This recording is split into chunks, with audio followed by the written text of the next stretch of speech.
नमस्कार, वर्ल्ड हिंदू प्रेसमध्ये आपलं सर्वांचं स्वागत आहे। सध्या मी उपस्थित आहे आझाद मैदानमध्ये। इथे आपण पाहू शकतो की नर्सिंगच्या ज्या मुली आहेत त्यांनी आंदोलन छेडलं आहे। नेमक्या काय मागण्या आहेत, त्यांनी कशासाठी त्यांचं आंदोलन आहे, आपण त्यांच्याकडून जाणून घेऊया। ताई, काय सांगणार, काय मागण्या आहेत आणि आपण कुठून आल्या आहात? नमस्कार, माझं नाव पूनम प्रकाश पाळदे, मी नाशिकवरून आलेली आहे। येथे राष्ट्रीय मूल निवासी बहुजन कर्मचारी संघ यांच्या सपोर्टने आम्ही आज इथे आझाद मैदानावरती आहोत।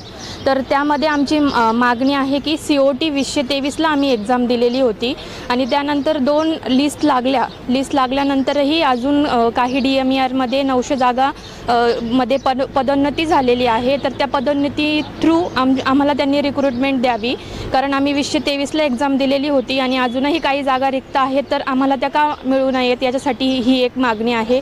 तसेच एक सर्व्हिसमॅनमध्ये 80% त्यांनी कन्वर्जन आम्हाला करून दिलेलं होतं, अजूनही 20% जागा शिल्लक आहेत, तर त्यांनी याच पदामधून भराव्यात अशी आमची इच्छा आहे। तसेच काही प्रकल्पग्रस्त जे स्टुडंट आहेत तर त्यांना ॲब्सेंट दाखवण्यात आलेला आहे।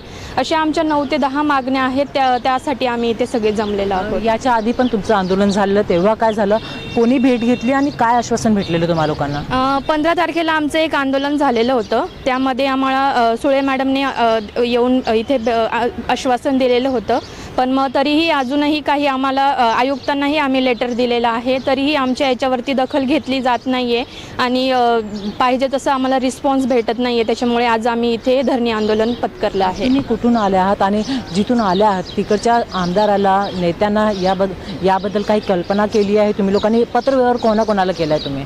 मॅम, मी जिथनं आलेली आहे, मी नाशिकवरून आलेली आहे। नाशिकच्या आमदारांना तर मी काही हे दिलेली नाही आहे, पण माझ्या ग्रुपमधले जे मेंबर्स आहेत त्यांनी त्यांच्या आमदारांना, त्यांच्या तिथल्या नेत्यांना आणि तसेच आम्ही ईमेल थ्रूही सगळ्या जे HODs आहेत त्यांना आम्ही इन्फॉर्मेशन दिलेली आहे, पण त्या ईमेल्सलाही आम्हाला आतापर्यंत काही रिस्पॉन्स भेटलेला नाही आहे। सध्या किती विद्यार्थी तुमच्यासोबत आहेत आणि कोणकोणत्या विभागातून सगळेजण आले आहेत? सध्या तरी माझ्यासोबत 150 इथे स्टुडंट आहेत आत्ता, आणि काही जालना, नागपूर, अहमदनगर वगैरे, औरंगाबाद असे भरपूर लांबनं स्टुडंट आलेले आहेत। पुढची भूमिका काय असणार? मागण्या मान्य नाही झाल्या, पहिला दिवस आहे आंदोलनाचा, पुढे कसं असणार? 15 तारखेला तर आम्ही ऑलरेडी एकदाच आंदोलन केलेलं होतं। आजचा आमचा जो आहे 29 आणि 30 2 दिवसांचा असं आमचं प्लॅनिंग आहे आणि जोपर्यंत आमची मागणी पूर्ण होत नाही तोपर्यंत आम्ही आंदोलन करण्यासाठी रेडी आहोत सगळेजण। धन्यवाद आमच्याशी बातचीत करण्यासाठी।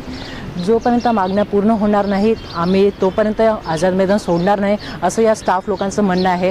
व्हिडिओ जर्नलिस्ट अब्बाससोबत प्रियंका सिंग, WHP न्यूज, मुंबई।